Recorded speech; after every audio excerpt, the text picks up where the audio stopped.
Record. Huh? Huh. Oh well. Hello, my name's Richard Thacker.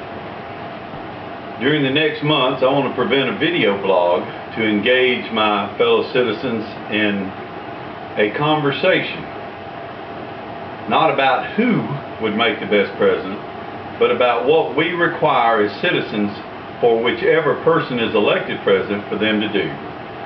I'd like to clarify their job description, and I would like to make them clarify the specifics on each of their plans to remedy the maladies that face us today.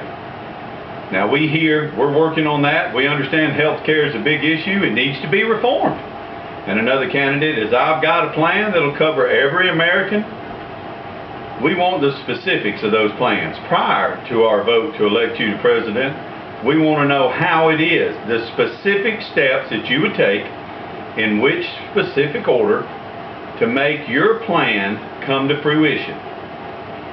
If you'll do that, then we have time between now and November to hone any one of your plans in to a workable solution prior to your going into office, so that in the first 100 days you may actually get something done.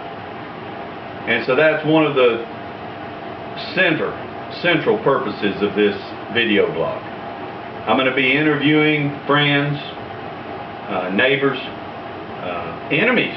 I'm going to interview some people that don't like me, that think completely different than I do, and get their responses to how do we fix certain problems. One of the issues is that people don't spend the time to synthesize the solutions to problems. We want to spend all of our time analyzing and breaking it down into its smallest pieces. And then we deal with this little small piece. Boy, we feel like we've done something, but that small piece is a speck of dust in this room.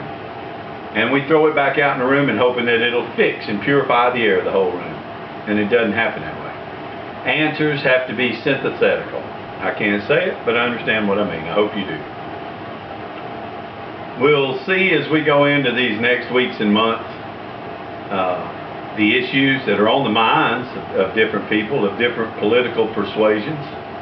I want everybody to know that I am keenly independent. I am neither Democrat nor Republican. I vote both ways. And the reason on the way the primary system is, I actually have to take a primary ballot and look for which offices things are running for and the numbers of people that I can vote for and where I can make the most difference and where my vote counts the most. That has to be part of the reason for this 45% one way and 45% other, and the other 10% in the middle. I hate it. I'm one of the 10% in the middle.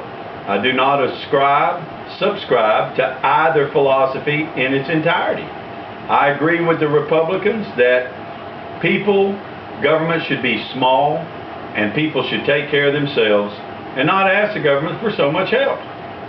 On the other hand, I understand that if we don't have an adequate health care system, and if we end up being a country of addicts and sickies, then it costs all of us in the end. And so if we don't deal with problems now, they blow up and become greater problems later, and mostly with larger economic consequences. So I'm neither here nor there on that. I'm very issue-oriented. I want solutions to the problems at hand and not rhetoric. We're tired of rhetoric. To McCain, to Clinton, and to Obama, we're tired of rhetoric. We want simple, elegant solutions to our problems. If you cannot afford us those, you're not worthy to be a candidate. Any of us can sit and do what I'm doing and talk about issues till we're blue in the face. And all it takes is a nice, friendly, camera-friendly face, and it seems like that, oh, this guy's got an interesting point, interesting view. Hell, let's elect him president. Makes no sense. The Democrats offer a lot this time. It's historical. Either way that it goes is historical. First black man is president. There's been black leaders in other parts of the world, but the people look to the United States for the great leadership. The first woman president. Bust glass ceilings all over the world. No longer will women in any country in the world be second-rate citizens. They won't allow it. That will change rapidly. That has a very large effect on the Middle East. That will, Hillary being elected, I believe, would have the biggest singular impact on the world. Barack's almost as large, except for 50% of the world or better is female. And you can divide the colors in any way, shape, fashion or form that you want to. Every race, half or better, is female. And so she has that unconscious effect, if you will, just because of that. So she's a more powerful vote in that. I don't know as I'll vote for either one of them. McCain has the ability to reach across the aisles. He is not a staunch conservative. He is more liberal in some of his doings than the other Republicans, which is why all of the issues and all of the statements made by staunch conservatives, you saw they dried up. Because people are going, in the end, I'm going to have to vote for him. I better shut my mouth or they're going to say, I'm the flip-flopper. We have it, we do. We know we do. So I find that this election, being an independent such as myself, is a wonderful place to be. We can say just anything we want to. But you know what we do have to do? We have to engage in the debate. If we don't, we lose our bitching rights, if you will. We can't do it. You can't do it. You can't have it both ways.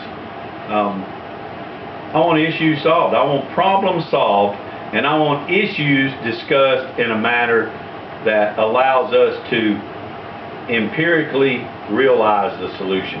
Those are the solutions that the three candidates need to provide us. I want you to help me get to them in that regard and express to them, no, the general answers don't cut it. Don't care how you feel about this issue. We would hope you feel good about it. We want answers. And we want them before we cast our votes for you in November. And that's what this video blog will be about between now and November. I will exit my face from your face here so that you can get on with your life. And I hope you'll tune in. And I'll try to give you something a couple of times a week that you will find some good food for thought in. And if I can do that, then this will be a success, because we need to think about who it is we're voting for and why we're going to put them in the White House. Thank you for your time, and I'll talk to you later.